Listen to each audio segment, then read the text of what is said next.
मनीष एक auto rickshaw चलाता था। जब वो 15 साल का था तब उसके पिता का देहांत हो गया। इसी कारण मनीष को ही घर की जिम्मेदारी उठानी पड़ी और कॉलेज की पढ़ाई छोड़कर पिता की ऑटो चलाने का काम मनीष ने संभाल लिया।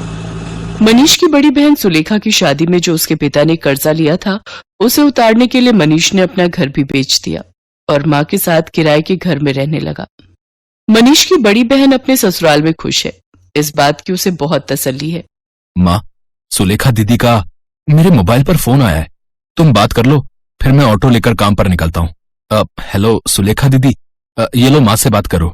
हाँ बेटी, अपना ध्यान रखा कर, खूब खाया पिया कर, इससे बच्चे की सेहत पर अच्छा असर होगा।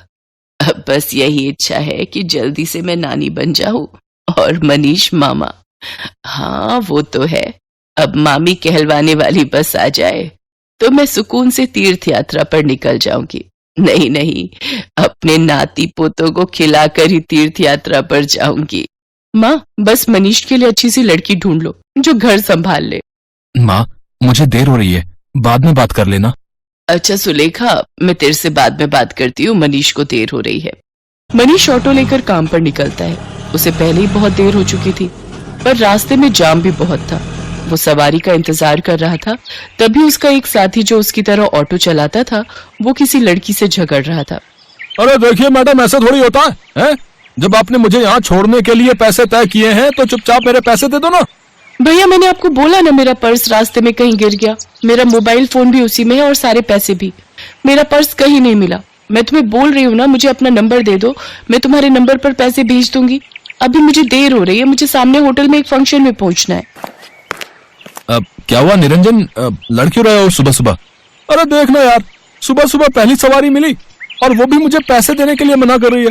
इन मैडम का पर्स कहीं खो गया है और मुझसे कह रही है कि पैसे बाद में देंगी। अरे ऐसे थोड़ी होता है भाई। कोई बात नहीं निरंजन, कभी कभी किसी की परेशानी को भी समझना चाहिए। एक काम कर, तेरे कितने पैसे बने मैं दे देता हूँ, ये मैडम मुझे बाद में दे देंगी।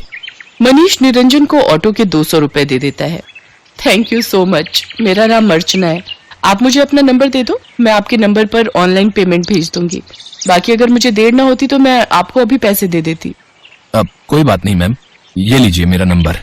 अर्चना नाम की वो लड़की मनीष का मोबाइल नंबर ले लेती है और अगले दिन मनीष के मोबाइल पर पैसे ट्रांसफर कर देती है। आपके पैसे मैंने अकाउंट में भेज दिए हैं, आप चेक कर लीजिए। और कल के लिए एक बार फिर से थैंक यू, आपने अनजान होकर भी मेरी मदद की। अर्चना और मनीष बात करने लगते हैं। अर्चना को मनीष से बात करना बहुत अच्छा लग रहा था। उसके बाद एक दो बार अर्चना की मुलाकात मार्केट में मनीष से हो ही जाती है। धीरे धीरे दोनों दोस्त बन जाते हैं। मनीष को पता चलता है कि अर्चना एक बहुत ही अमीर खानदान की लड़की है, तो वो उसे समझाता है। अर्चना, तुम बहुत ही अमीर खानदान की लड़की हो, तुम में और मेरे में जमीन आसमान का फर्क है। मैं एक मामूली ऑटो रिक्शा चलाने वाला गरीब लड़का हूँ। तुम्हारा और मेरा यूं दोस्ती रखना ठीक नहीं है, प्लीज तुम मुझसे मत मिलो। तुम ना मिलने की बात कर रहे हो, और आज तो मैं तुम्हें अपने प्यार का इजहार करने आई थी। मैं तुम्हें बहुत पसंद करती हूँ मनीष, मैं अपनी आगे आने वाली पूरी लाइफ तुम्हारे साथ मिलकर जीना चाहती हूँ। कहते कहते अर्चना फूट फूट कर रोने लगती है और मनीष उसे गले लगा लेता है। अर्चना अपने मम्मी पापा से इस बारे में बात करती है और जबरदस्ती मनीष से शादी करने के लिए मना लेती है। इधर मनीष भी अपनी माँ और बहन से इस बारे में बात करता है और एक शुभ मुहूर्त में दोनों की शादी हो जाती है। अर्चना का स्वभाव बहुत अच्छा था। उसे इस बात से कोई फर्क नहीं पड़ता था कि उसकी ससुराल गरीब है, ना ही उसने कभी इस बात की कोई शिकायत की। अर्चना, अब तुम मेरे साथ शादी करके खुश तो हो ना? हाँ मनीष, मैंने तुम्हें दिल से प्यार किया है। मैं तुम्हारे साथ बहुत खुश हूँ। माँ जी, सुलेखा दीदी सब मुझे कितना प्यार करते हैं। मुझे तो महसूस ही नहीं हुआ कि मैं अपना घर छोड़कर आई हूँ। तभी अर्चना की सास भी आ जाती है। जीती रहो बहू, हम बहुत भाग्यशाली हैं कि इस घर को तुम्हारे जैसी बहू मिली। अर्चना भाभी, ये देखो, मैं आपके लिए नई साड़ी लाई हूँ। आज आप शाम को कीर्तन में यही पहनना। सुलेखा दीदी, ये साड़ी तो बहुत सुंदर है, ठीक है, पर एक शर्त पर, आज आप मुझे खुद तैयार करोगे, प्रॉमिस? अर्चना की बातें सुनकर सुलेखा की आंखों में आंसू आ जाते हैं। उसने कभी सोचा ही नहीं था कि उसे इतनी प्यारी भाभी से इतना प्यार और सम्मान मिलेगा। सचमुच कुछ ही दिनों में अर्चना ने सबके दिल में एक अलग जगह बना ली। अब तो अर्चना के बिना कोई भी नहीं रहता था। सुलेखा के बेटा पैदा होता है। इधर अर्चना भी गर्भवती हो जाती है। अर्चना की मां बनने के बारे में जब उसके मम्मी पापा को पता चलता है तो वो उसे मिलने के लिए उसके ससुराल आते हैं, पर अर्चना का घर देखकर दोनों ही मुंह बनाने लगते हैं। अर्चना, तुम अपने मम्मी पापा के पास बैठो, रसोई से चाय और नाश्ता मैं ले आती हूँ। क्या बात है अर्चना, तुम इस हालत में भी घर के काम खुद ही करती हो? तुम्हारे घर में कोई नौकर चाकर नहीं है क्या? कैसी बातें करती हो ललिता तुम जानती भी हो तुम्हारी बेटी किस घर में ब्याही है। यहाँ 2 वक्त की रोटी खाने के लिए भी सोचना पड़ता है। एक टाइम की सब्जी दूसरे टाइम खाते होंगे ये भला क्या नौकर चाकर रखेंगे? नहीं पापा, ऐसी कोई बात नहीं है। माँ जी और मनीष ने तो मुझे कई बार कहा है कि मैं घर में कोई काम वाली रख लूं, पर पूरा दिन मैं घर पर होती हूँ, मेरा भी मन नहीं लगता, और फिर मैं तो कुछ भी नहीं करती, सारा काम माँ जी ही करती है, मुझे उठने ही नहीं देती। ये लीजिए चाय। अर्चना, तुम्हें ये समोसे बहुत पसंद है ना? मैं ये भी हलवाई से खरीद लाई हूँ, अपने मम्मी पापा को भी दो। नहीं नहीं, मैं ऑयली फूड कम खाती हूँ, और अर्चना तुम भी ये सब मत खाया करो, तुम्हें इस टाइम में जूस फ्रूट्स ये सब लेना चाहिए। बहन जी, आप तो समझदार हैं, ये समोसे वगैरह ये सब बहुत नुकसानदायक है। मम्मी, आप मेरी टेंशन मत लो, माँ जी मेरा पूरा ख्याल रखती है, वो मुझे समय पर जूस फ्रूट दूध दही सब्जियां और सब कुछ खाने के लिए देती है।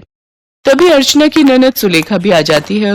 अर्चना भाभी, मैंने डॉक्टर से अपॉइंटमेंट ले लिया है, कल सुबह 11 बजे आपको मेरे साथ चलना है, तो आपका चेकअप हो जाएगा और बाकी जो इंजेक्शन वगैरह। सुलेखा, तुम्हारा कौन से हॉस्पिटल में बच्चा हुआ था जिस डॉक्टर के बारे में तुम बात कर रही हो? जी, वो बड़े बाजार में जो हॉस्पिटल है जहां डॉक्टर नेहा बैठती हैं, वो सस्ता बेकार सा हॉस्पिटल। अर्चना, तुम उस हॉस्पिटल में चेकअप के लिए जाओगी? तुम्हारा दिमाग तो ठीक है। अर्चना, तुम एक मामूली से हॉस्पिटल में चेकअप के लिए जाओगी? तुम चिंता मत करो, इन लोगों के पास अगर तुम्हारे इलाज के लिए पैसे नहीं है तो क्या हुआ, मैं तुम्हारे लिए इस शहर के सबसे बड़े नामी हॉस्पिटल में आज ही बात कर लेता हूँ। और तुम अभी के अभी अपना सामान पैक करो और हमारे साथ चलो। किसके घर? आपके घर पापा? मैं अभी अपना घर छोड़कर कहीं नहीं जा सकती। मुझे डॉक्टर नेहा, जो कि एक बहुत बड़ी और समझदार डॉक्टर है, उन्होंने सुलेखा दीदी की नॉर्मल डिलीवरी की है। उन्होंने मुझे पूरा रेस्ट करने के लिए बोला है। और शायद आपने ठीक से सुना नहीं, मुझे कल सुलेखा दीदी के साथ डॉक्टर के पास जाना है। आप थोड़ी देर और बैठेंगे या जा रहे हैं? क्योंकि अभी ना मनीष आने वाले हैं। वो शहर में एक नया रेस्टोरेंट खुला है, वहां पर मेरी फेवरेट आइसक्रीम मिलती है, तो आज मेरा वो खाने का प्लान है, तो हम सब डिनर के लिए जाने वाले हैं। अर्चना का ऐसा कोई प्लान नहीं था, ये उसकी सास और सुलेखा जानते थे, पर अर्चना अपने मम्मी पापा को एहसास दिलाना चाहती थी कि उसके ससुराल वालों का और अपमान ना ही करे तो उनके लिए बेहतर है। अर्चना के मम्मी पापा लज्जित हो जाते हैं और कुछ देर बाद वहां से चले जाते हैं। अर्चना की सास और ननद दोनों की आंखों में खुशी के आंसू थे।